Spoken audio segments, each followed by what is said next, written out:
नमस्कार दोस्तों। आज है सैटरडे और डेट है आज की 1 अक्टूबर 2022। तो पूरे जोश और एनर्जी के साथ नए महीने की शुरुआत करते हैं और होप आपकी तैयारी जो है बहुत ज़बरदस्त चल रही होगी। आज सैटरडे है तो 3 इश्यूज हमें डिस्कस करने हैं, तीनों द हिंदू के हैं। सबसे पहले सुप्रीम कोर्ट का एक जजमेंट आया है अबॉर्शन से संबंधित। दिल्ली हाई कोर्ट ने तो कुछ अलग टाइप का जजमेंट दिया था, लेकिन सुप्रीम कोर्ट ने उस जजमेंट को पलट दिया। क्या है इशू जानेंगे। दूसरे नंबर पे ड्राफ्ट टेलीकम्युनिकेशन बिल जो है वो सरकार के द्वारा पब्लिक डोमेन में रखा गया है। एक आर्टिकल इससे संबंधित हमने पहले भी डिस्कस किया था। उस समय सरकार ने ड्राफ्ट जनता के सामने नहीं रखा था कमेंट्स के लिए, लेकिन अब सरकार ने कमेंट्स इनवाइट कर लिए हैं, तो इस इशू को एक बार फिर से डिस्कस करेंगे। तीसरा जो आर्टिकल है एल्डर्स से संबंधित है। हालांकि देखो इस आर्टिकल में एक एस्पेक्ट पे फोकस किया जा रहा है, लेकिन हम थोड़ा अलग अलग डायमेंशंस डाल के एल्डर्स की समस्याएं क्या हैं इस आर्टिकल को डिस्कस करेंगे। चलिए डिस्कशन स्टार्ट करते हैं। First important article supreme court की अबॉर्शन से संबंधित एक इंपॉर्टेंट जजमेंट के बारे में है। आप जीएस पेपर सेकंड के इस टॉपिक से आर्टिकल को रिलेट कर सकते हो। एमटीपी का नाम आपने सुना होगा, मेडिकल टर्मिनेशन ऑफ प्रेगनेंसी, यानी प्रेगनेंसी को टर्मिनेट करना मेडिकली। तो एमटीपी से संबंधित ना 2021 में अमेंडमेंट रूल्स आए थे, नए रूल्स आए थे, जिसमें देखो एक प्रोविजन ये था, अगर कोई महिला जिसकी प्रेगनेंसी अभी 20 से लेके 24 वीक्स के बीच में है और वो अपनी प्रेगनेंसी को मेडिकली टर्मिनेट करवाना चाहती है, तो उसके लिए कंडीशन रखी गई थी। इस पीरियड में, यानी 20 से 24 हफ्तों के बीच की प्रेगनेंसी है, इस पीरियड में रेप सर्वाइवर्स, माइनर्स, वो महिलाएं जो फिजिकल डिसेबिलिटी से ग्रस्त हैं, मेंटल इलनेस, ये सब कंडीशंस रखी गई थी कि अगर ये महिलाएं हैं, उनकी प्रेगनेंसी 20 से 24 वीक्स के बीच में है, तो फिर उनकी प्रेगनेंसी को टर्मिनेट किया जा सकता है अगर 2 अलग अलग डॉक्टर्स अपनी ओपिनियन दें। लेकिन देखो इसमें ना सिंगल वुमेन के बारे में नहीं लिखा गया था। सिंगल वुमेन जिसने अपनी कंसेंसस के साथ, यानी अपनी सहमति के साथ में किसी दूसरे पुरुष के साथ बिना शादी के रिलेशनशिप इस्टेब्लिश करी और प्रेग्नेंट हो गई, वो अपनी प्रेगनेंसी को टर्मिनेट नहीं करवा सकती 20 से 24 वीक के बीच में अगर प्रेगनेंसी है तो। अब देखो ये मामला गया, एक महिला थी जो सिंगल वुमेन थी, उनको इस पीरियड की प्रेगनेंसी थी, तो जिसके साथ में उनकी रिलेशनशिप थी ना, उस मैन ने इनको छोड़ दिया। अब पहले इनको लग रहा था कि वो मैन शादी करेगा, लेकिन उसने शादी करने से इनकार कर दिया, तो इनको लगा कि अब मुझे प्रेगनेंसी को टर्मिनेट करवा लेना चाहिए, क्योंकि उस मैन ने शादी करने से इनकार कर दिया है और मैं अकेले बच्चे का पालन पोषण नहीं कर सकूंगी। लेकिन वो जब डॉक्टर के पास गई तो डॉक्टर ने medical termination of pregnancy amendment rules 2021 का हवाला दिया और कहा, देखो जो रूल्स हैं उसमें सिंगल वुमेन के लिए मनाही की गई है कि आप अपनी प्रेगनेंसी को टर्मिनेट नहीं करवा सकती। तो ये महिला पूछी दिल्ली हाई कोर्ट में। दिल्ली हाई कोर्ट ने इन रूल्स का ना टेक्निकल व्यू लिया, मतलब उन्होंने एमटीपी अमेंडमेंट रूल्स 2021 को ध्यान से पढ़ा और दिल्ली हाईकोर्ट ने कहा कि हाँ, बात तो देखो ठीक है, 2021 के अमेंडमेंट रूल्स में सिंगल वुमेन की तो बात नहीं कही गई है, इसलिए हम आपकी प्रेगनेंसी को टर्मिनेट करने के लिए अलाउ नहीं कर सकते हैं। दिल्ली हाईकोर्ट ने मना कर दिया। तो वो महिला गई फिर सुप्रीम कोर्ट में। सुप्रीम कोर्ट में उन्होंने काफ़ी सारी चीज़ें बोली कि देखो ये मेरी राइट टू डिग्निटी के अगेंस्ट है, राइट टू प्राइवेसी के अगेंस्ट है, और मेरी बॉडी के ऊपर ऑटोनॉमी होनी चाहिए, ये उस राइट के भी अगेंस्ट है। तो फिर सुप्रीम कोर्ट ने अपनी एक जजमेंट दी है जो काफ़ी ज़्यादा सुर्खियों में है। सुप्रीम कोर्ट ने कहा है, देखो ये तो आप स्टीरियोटाइप कर रहे हो। स्टीरियोटाइप मतलब सिर्फ एक मैरिड वुमेन ही अपनी प्रेगनेंसी को टर्मिनेट करवा सकती है, सिंगल वुमेन नहीं करवा सकती है। आज का जो समय है वो चेंज हो चुका है, लिव इन रिलेशनशिप में बहुत सारे कपल्स रहते हैं, तो आप ये प्रोविजन सिर्फ मैरिड वुमेन के लिए नहीं रख सकते, सिंगल वुमेन के लिए भी आपको रखना होगा। अब उनका मैरिटल जो स्टेटस है वो चेंज हो चुका है एक प्रकार से, मतलब शादी तो नहीं हुई, लेकिन जिनके साथ में उनकी रिलेशनशिप थी वो अब खत्म हो गई है, तो लिव इन रिलेशनशिप को भी आपको ख्याल में रखना होगा और सिंगल वुमेन के लिए भी ये रूल होना चाहिए। तो एक प्रकार से आप देखोगे ना दिल्ली हाई कोर्ट की अप्रोच में और सुप्रीम कोर्ट की अप्रोच में क्या डिफरेंस है। दिल्ली हाई कोर्ट ने देखो अपनी जजमेंट में ना टेक्निकली इस रूल को रीड किया कि टेक्निकली क्या लिखा गया है, लेकिन सुप्रीम कोर्ट ने ना इस एक्ट का पर्पस देखा। In essence morally in rules को जज किया और उसके बाद में अपना जजमेंट दिया। एक बात पूछूं आपसे, प्रोसीजर इस्टैब्लिश्ड बाय लॉ और ड्यू प्रोसेस ऑफ लॉ, दोनों के बीच में क्या डिफरेंस है? देखो, ड्यू प्रोसेस ऑफ लॉ का ना स्कोप बड़ा होता है। हमने यूएस से लिया है ये concept. Procedure established by law में क्या होता है, अगर कोई कानून पास किया गया है पार्लियामेंट के द्वारा या फिर स्टेट असेंबली के द्वारा या फिर रूल्स बनाए गए हैं एग्जीक्यूटिव के द्वारा, तो सुप्रीम कोर्ट या फिर दूसरी कोर्ट सिर्फ ये देखती हैं कि प्रोसीजर के हिसाब से काम किया गया है कि नहीं किया गया है। प्रोसीजर फॉलो किया गया है तो सब ठीक है। लेकिन ड्यू प्रोसेस ऑफ लॉ में ना जुडिशरी मोरल स्टैंडर्ड्स पे कानून को भी क्वेश्चन करती है, सिर्फ प्रोसीजर नहीं देखती, ये भी देखती है कानून रूल जस्ट है, फेयर है क्या नहीं है। समझ गए? तो ड्यू प्रोसेस ऑफ लॉ का स्कोप बड़ा है, तो सुप्रीम कोर्ट ने एक प्रकार से ना ड्यू प्रोसेस ऑफ लॉ के हिसाब से ये जजमेंट दिया है, रूल्स देखे हैं, रूल्स फेयर है कि नहीं है। अब ना पहले का एक क्वेश्चन और भी उठता था, जैसे रूल्स में कहा गया है रेप सर्वाइवर। अब देखो, कुछ लोग ये क्वेश्चंस करते थे कि जो मैरिटल रेप के सर्वाइवर्स हैं, क्या उनके लिए भी ये रूल्स हैं? तो ना इस जजमेंट ने क्लैरिफाई कर दिया है कि हाँ, जो मैरिटल रेप के सर्वाइवर्स हैं ना, उनके लिए भी ये रूल्स लागू होंगे, यानी वो भी बाकी कैटेगरीज की वुमेन की तरह 20 से लेके 24 वीक्स के बीच में अगर अपनी प्रेगनेंसी को टर्मिनेट करवाना चाहती हैं तो निश्चित प्रोसीजर फॉलो करके, जैसे 2 डॉक्टर्स की ओपिनियन चाहिए, प्रेगनेंसी को टर्मिनेट करवा सकती हैं। तो अब मैरिटल रेप से संबंधित क्वेश्चंस नहीं आएंगे। सुप्रीम कोर्ट ने इन क्वेश्चंस का जवाब दे दिया है इनडायरेक्टली इस जजमेंट में। तो ये पूरा आर्टिकल हमने डिस्कस किया। देखो, ये जो जजमेंट आया है ना सुप्रीम कोर्ट का, काफ़ी ज़्यादा प्रोग्रेसिव है।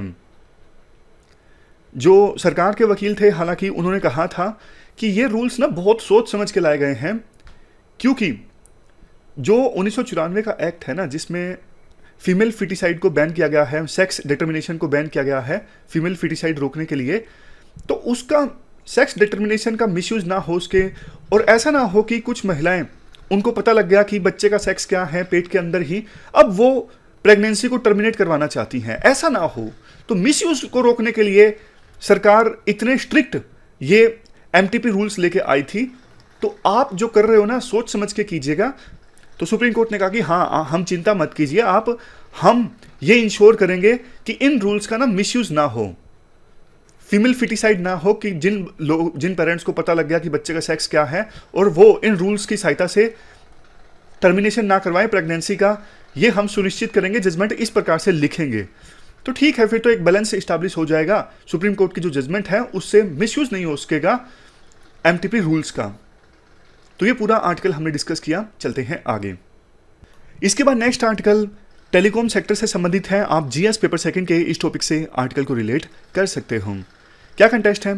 देखो, ड्राफ्ट इंडियन टेलीकम्युनिकेशन बिल 2022 ये पब्लिक कंसल्टेशन के लिए अब सरकार के द्वारा रखा गया है जनता के सामने। आप भी इस ड्राफ्ट पर कमेंट कर सकते हो। यह बिल सरकार के द्वारा लाया गया है ताकि हमारे देश में टेलीकम्युनिकेशन को गवर्न करने के लिए एक नया लीगल फ्रेमवर्क तैयार किया जा सके। क्योंकि देखो, पहले का जो एक्ट है वो बहुत पुराना हो चुका है, अब सिचुएशन काफ़ी ज़्यादा बदल चुकी है। तो इसलिए देश की सोशो इकोनॉमिक डेवलपमेंट को इंश्योर करने के लिए ये नया बिल लाया गया है। हालांकि देखो, राइटर इस बिल से संतुष्ट नहीं है। राइटर कहते हैं एक बहुत ही अच्छी अपॉर्चुनिटी मिस कर दी गई है बिल लाके, क्योंकि बिल में जो प्रोविजंस होने चाहिए वो नहीं है इंपॉर्टेंट। अच्छा मौका था टेलीकम्युनिकेशन की सर्विसेज को डेमोक्रेटाइज करने का, लेकिन जिस प्रकार से बिल में प्रावधान किया गया है, कैसे लाइसेंस दिया जाएगा टेलीकॉम ऑपरेटर्स को, ऐसा लगता है कि फिर से पावर को सेंट्रलाइज कर दिया गया है। मीनवाइल अलग अलग कोर्ट्स की जो जजमेंट्स आई हैं, उन जजमेंट्स को भी ड्राफ्ट बिल में नहीं शामिल किया गया है। क्या है वो जजमेंट्स? जैसे एग्जांपल देता हूं। देखो, जब कश्मीर का स्पेशल स्टेटस रिवोक किया गया था ना, जम्मू एंड कश्मीर का, तो उस समय इंटरनेट सर्विसेज शट डाउन कर दी गई थी कश्मीर में काफ़ी समय तक। तो अनुराधा साहनी केस में सुप्रीम कोर्ट ने कुछ रूल्स दिए थे कि कब कब इंटरनेट सर्विसेज को शट डाउन किया जा सकता है, लेकिन सुप्रीम कोर्ट की उस जजमेंट को शामिल नहीं किया गया है इन रूल्स में और सीधा इंटरनेट शट डाउन की बात बोल दी गई है। तो ये मतलब है राइटर का कि मीनवाइल जो अलग अलग सुप्रीम कोर्ट की या फिर जुडिशरी की जजमेंट्स आई हैं उनको ध्यान में रखते हुए ये बिल तैयार नहीं किया गया है। सबसे बड़ी दिक्कत ये है और ज़्यादा रेगुलेशंस स्ट्रिक्ट कर दिए गए हैं, जैसे टेलीकम्युनिकेशन सर्विसेज की डेफिनेशन को एक्सपेंड कर दिया गया है। जैसे देखो आइडिया, वोडाफोन जैसी कंपनी है ना, रिलायंस जियो, एयरटेल, इनका ये कहना है हमारे ऊपर तो आपका बहुत कंट्रोल है, लेकिन व्हाट्सएप से भी तो लोग बात करते हैं, टेलीग्राम से भी लोग बात करते हैं, एप्पल वॉच, जिटसी, ये भी एक प्रकार से बातचीत के लिए यूज किए जा सकते हैं। तो आप इनको भी गवर्न कीजिए, जो रूल्स हम पे लागू होते हैं, जैसे आप हमको रेगुलेट करते हो वैसे ही इनको भी रेगुलेट कीजिए। काफ़ी समय से इन कंपनीज की, टेलीकॉम कंपनीज की मांग थी, बट देखो थोड़ा सा इशू अलग है। इशू ये है, ये जो वोडाफोन, आइडिया जैसी कंपनीज है ना, एयरटेल जैसी, ये खुद इंटरनेट का इंफ्रास्ट्रक्चर इस्टेब्लिश करती हैं, मतलब इंटरनेट सर्विसेज प्रोवाइड करती हैं। और जो ये ओटीटी सर्विस हैं जैसे व्हाट्सएप, टेलीग्राम इत्यादि, ये उस इंटरनेट इंफ्रास्ट्रक्चर का सिर्फ इस्तेमाल करता है। ये फर्क है ओटीटी सर्विसेज में और टेलीकम्युनिकेशन की सर्विसेज में।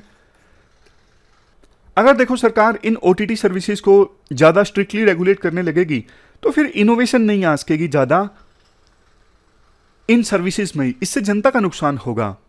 इससे देखो कंप्लायंस बर्डन बढ़ेगा इन कंपनीज पर, जैसे व्हाट्सएप, टेलीग्राम इत्यादि पर इनोवेशन कम आएगी, ऐसा राइटर का डर है। वैसे देखो ट्राई यानी telecom regulatory authority of India, इन्होंने 2020 में सरकार को यह राय दी थी कि आप इन ओटीटी सर्विसेज को मत रखिए रेगुलेटरी बर्डन में, इनको चलने दीजिए जैसा चल रहा है।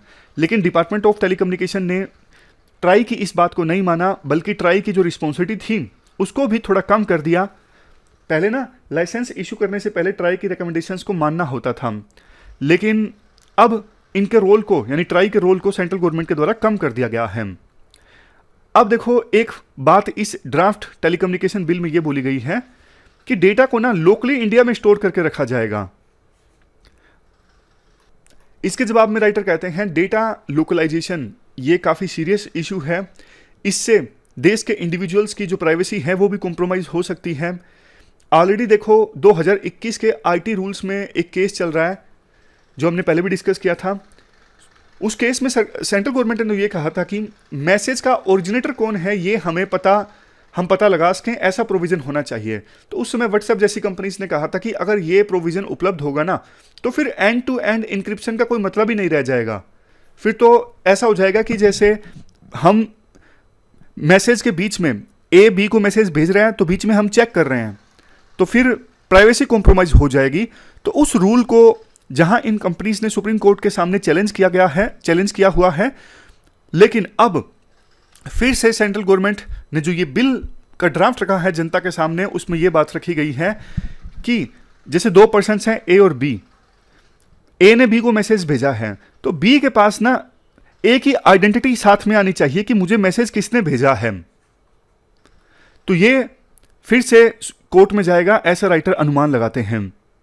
इसके बाद राइटर कहते हैं देखो 2017 में जजमेंट आया था सुप्रीम कोर्ट का राइट टू प्राइवेसी से संबंधित, जिसमें सुप्रीम कोर्ट ने कहा था पुट्टास्वामी केस में राइट टू प्राइवेसी जो है वो एक फंडामेंटल राइट है। लेकिन ये जो ड्राफ्ट टेलीकम्युनिकेशन बिल रिलीज किया गया है ना, इसमें उस जजमेंट को भी ध्यान में नहीं रखा गया है। जस्टिस BN श्रीकृष्णा कमेटी की रिपोर्ट आई थी 2018 में डेटा प्रोटेक्शन से संबंधित, उसको भी ध्यान में नहीं रखा गया है ये ड्राफ्ट तैयार करते वक्त।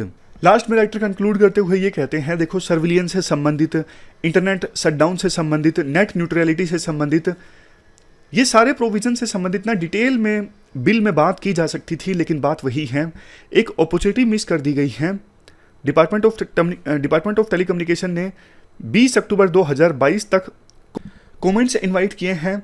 तो देखो इस इशू पर वाइडर एंगेजमेंट होना चाहिए, बड़ा डिस्कशन होना चाहिए, क्योंकि ये देखो आपके हित की बात है। तो ये पूरा आर्टिकल हमने डिस्कस किया, चलते हैं आगे। इसके बाद नेक्स्ट आर्टिकल देखो एल्डर्स से संबंधित है। आप GS पेपर 1 के इस टॉपिक से आर्टिकल को रिलेट कर सकते हो। कंटेक्स्ट क्या है, 1 अक्टूबर यानी आज का जो दिन है वो international day for older persons के रूप में ऑब्जर्व किया जाता है। UN department of economic and social affairs इनके द्वारा एक रिपोर्ट रिलीज की गई वर्ल्ड पॉपुलेशन प्रोस्पेक्ट्स 2022 से, जिसमें यह कहा गया है कि आने वाले दशकों में डेमोग्राफिक चेंज काफ़ी ज़्यादा होगा, यानी एल्डर्स की जो पॉपुलेशन है वो बढ़ती जाएगी ज़्यादा। 2050 आते आते टोटल जितनी वर्ल्ड पॉपुलेशन होगी ना, उसमें से 16% पॉपुलेशन उन लोगों की होगी जिनकी एज 65 से ज़्यादा है। उस समय देखो, इंडिया तो लार्जेस्ट पॉपुलेशन वाला देश होगा 2050 आते आते, तो इंडिया की टोटल जितनी पॉपुलेशन होगी ना, उसमें से एक बड़ा हिस्सा एल्डर्स का होगा। अब देखो, इतने ज़्यादा एल्डर्स की संख्या होगी तो जाहिर तौर पर पहले से हमारे देश को तैयार रहने की आवश्यकता है, हेल्थ सिस्टम उतना दुरुस्त करने की आवश्यकता है, इंश्योरेंस सिस्टम उतना दुरुस्त करने की आवश्यकता है। कुछ और डेटा है, वर्ल्ड पॉपुलेशन प्रोस्पेक्ट्स 2022 के अनुसार 2050 आते आते ग्लोबल पॉपुलेशन होगी 9.7 बिलियन लोग। इसमें से देखो, वो लोग जिनकी एज 65 से ज़्यादा है ना, उनकी संख्या 2 गुना होगी उन बच्चों से जिनकी संख्या 5 से कम है, क्योंकि उस समय देखो जागरूकता काफ़ी ज़्यादा आ जाएगी, पॉपुलेशन की ग्रोथ रेट कम हो जाएगी। इंडिया की पॉपुलेशन उस समय चाइना से काफ़ी ज़्यादा बढ़ चुकी होगी। 2050 आते आते इंडिया की पॉपुलेशन होगी 1.7 बिलियन, यानी 170 करोड़। पहले की जो यूएन की रिपोर्ट थी ना, उन्होंने ये प्रोजेक्ट किया था कि 2050 आते आते इंडिया में एल्डर्स की पॉपुलेशन ना 20% हो जाएगी, यानी वो पर्सन्स जिनकी एज 65 से ज़्यादा है ना, उनकी संख्या आज के समय से कंपेयर करें तो डबल होके 20% हो जाएगी। अब आपको पता है इस एज में देखो एल्डर्स काफ़ी तरह की बीमारियों से सफ़र करने लगते हैं, जैसे diabetes, hypertension, heart disease, disabilities, vision संबंधित इश्यूज़। तो पब्लिक हेल्थ सिस्टम पे प्रेशर पड़ेगा, या तो यूनिवर्सल हेल्थ केयर होना चाहिए, अगर नहीं होगा तो सिर्फ ओल्ड एज पेंशन से या फिर डिसेबिलिटी पेंशन से देखो काम नहीं चलेगा। तो हम ओवरऑल एल्डर्स से संबंधित इशू डिस्कस कर लेते हैं, क्या क्या प्रॉब्लम्स वो फेस करते हैं और क्या क्या सरकार की स्कीम्स हैं उन प्रॉब्लम्स को एड्रेस करने के लिए। अब हम बात करते हैं कि किस प्रकार की प्रॉब्लम्स का सामना करना पड़ता है एल्डर्स को, यानी सीनियर सिटीजन्स को। आप हर एक डायमेंशन ऐड कर सकते हो, जैसे देखो हेल्थ रिलेटेड डिजीज काफ़ी ज़्यादा हो जाते हैं, न्यूक्लियर फैमिलीज का चलन आपको पता है आजकल बढ़ रहा है, तो बहुत बार भी ऐसा देखने को मिलता है कि बच्चे अपने माँ बाप को छोड़ देते हैं या फिर ठीक से उनका ख्याल नहीं रखते। इस वजह से काफ़ी ज़्यादा साइकोलॉजिकल स्ट्रेस का सामना करना पड़ता है एल्डर सिटीजन्स को। आजकल इंटरेस्ट रेट्स वो काफ़ी घट रहे हैं, तो कुछ जो थोड़े बहुत पैसे जमा करके रखे होते हैं सीनियर सिटीजन्स ने, उन पे काफ़ी कम ब्याज प्राप्त होता है। तो इस वजह से एल्डर सिटीजन्स का काम नहीं चल पाता, यानी हेल्थ रिलेटेड जो डिजीज़ हो जाते हैं या फिर किसी दूसरे काम के लिए पैसों की आवश्यकता होती है, तो वो अपने बच्चों पर मोहताज हो जाते हैं। सोसाइटी का डायमेंशन ऐड कीजिए। जो सीनियर सिटीजन्स होते हैं वो ज़्यादा वल्नरेबल होते हैं। काफ़ी बार आपने सुना होगा क्रिमिनल्स सीनियर सिटीजन्स को निशाना बनाते हैं सोने की चैन लूटने के लिए या फिर पैसों को लूटने के लिए। सरकार जो थोड़े बहुत प्रोग्राम्स चलाती हैं सीनियर सिटीजन्स को राहत देने के लिए, उन प्रोग्राम्स को भी ठीक से इम्प्लीमेंट नहीं किया जाता। बहुत बार ये सुनने को मिलता है कि सीनियर सिटीजन्स को बहुत ज़्यादा धक्के खाने पड़ते हैं अपनी पेंशन बनवाने के लिए। जो गवर्नमेंट स्टाफ होता है काफ़ी रूडली बात करता है। तो ये सारे पॉइंट्स आप लिख सकते हो अगर आपको लिखना हो कि किस प्रकार की प्रॉब्लम्स का सामना करना पड़ता है सीनियर सिटीजन्स को। अब हम डिस्कस करते हैं गवर्नमेंट के प्रोग्राम्स के बारे में। देखो, संविधान के आर्टिकल 41 जो कि डीपीएसपी में आता है, लिखा गया है एल्डर पर्सन्स की केयर के लिए। सरकार ने 1995 में नेशनल सोशल असिस्टेंस प्रोग्राम चलाया था। 2007 में प्रोग्राम को री इंट्रोड्यूस किया गया था Indira Gandhi national old age pension scheme के अंतर्गत। बोला गया था कि वो सीनियर सिटीजन्स जो बिलो पॉवर्टी लाइन से संबंध रखते हैं उनको सरकार पेंशन देगी। हालांकि देखो, तब से अभी तक पेंशन के अमाउंट को इंक्रीज नहीं किया गया है। 200 रुपये उन लोगों को जिनकी एज 60 से 80 के बीच में है और 500 रुपये उन सीनियर सिटीजन्स को जिनकी एज 80 साल से ऊपर है। तब से अभी तक सेम अमाउंट है। 2011 में एक draft national policy for senior citizens आई थी। इस ड्राफ्ट पॉलिसी में बोला गया था कि इस अमाउंट को बढ़ा के 1000 रुपये कर दिया जाए, लेकिन किया नहीं गया। महंगाई इतनी ज़्यादा बढ़ चुकी है, अमाउंट सेम का सेम है। 2007 में एक एक्ट आया, maintenance and welfare of parents and senior citizens act. ये एक्ट काफ़ी ज़्यादा इंपॉर्टेंट है। इस एक्ट में कहा गया कि देखो, बच्चों की जिम्मेदारी है अपने माँ बाप का ख्याल रखना। अगर बच्चे ऐसा नहीं करते हैं तो सीनियर सिटीजन्स ट्रिब्यूनल्स में जा सकते हैं, ट्रिब्यूनल्स में जाके पैसों की मांग कर सकते हैं और बच्चों को मैंडेटरी रूप से अपने माँ बाप को पैसे देने होंगे ताकि वो अपना ख्याल रख सकें।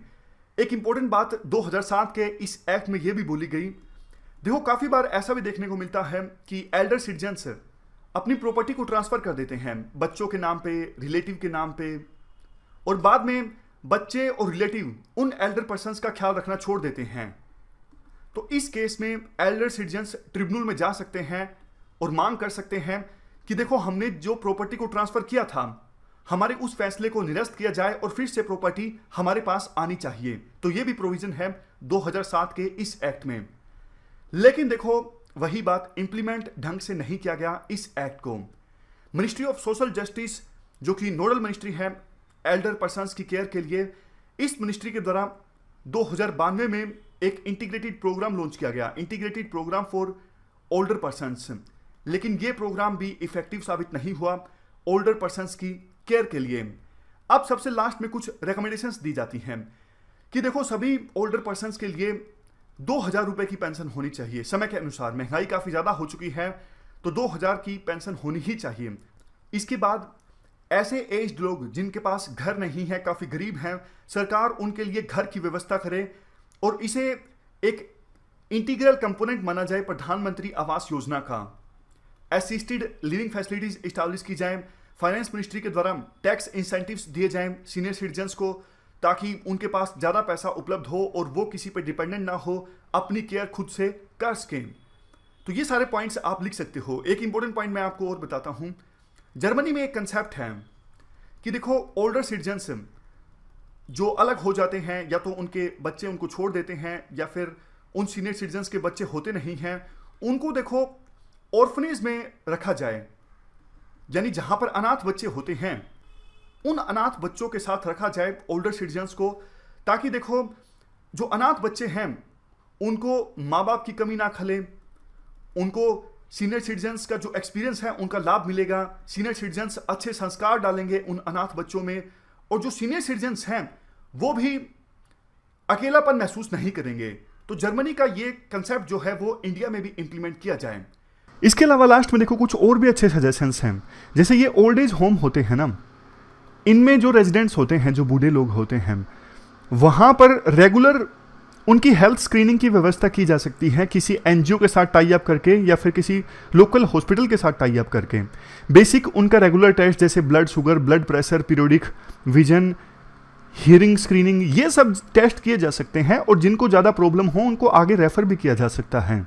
तो सरकार ओल्ड एज होम्स के लिए प्रॉपर एक कॉम्प्रिहेंसिव पॉलिसी बनाए ताकि जो ये ओल्ड एज होम्स है ना, ऐसा नहीं कि सिर्फ नाम का ओल्ड एज होम खुल गया, बेसिक फैसिलिटीज़ तो होनी ही चाहिए ना। ओल्ड एज होम का क्या डिज़ाइन है, कैसी फैसिलिटीज़ हैं। अब देखो बुढ़ापे में बहुत सारे मोबिलिटी संबंधी चैलेंजेस भी आ जाते हैं, तो एल्डर्स को सपोर्ट करने के लिए वहाँ पे क्या व्यवस्था है, क्या प्रॉपर स्टाफ है, इनको सरकार रेगुलेट करे। अगर ओल्ड एज होम्स में ऐसी फैसिलिटीज़ नहीं है तो सरकार भी थोड़ा सपोर्ट करे अपनी तरफ से इन ओल्ड एज होम्स को। तो ये हमने पूरा आर्टिकल डिस्कस किया एल्डर्स से संबंधित। ये थी हमारी आज की डिस्कशन। आज हमने 3 इश्यूज डिटेल से डिस्कस किए। Supreme court ruling on abortion, chance to democratise telecom services और सबसे लास्ट में एल्डर्स से संबंधित आर्टिकल हमने डिस्कस किया। Thank you very much for discussion.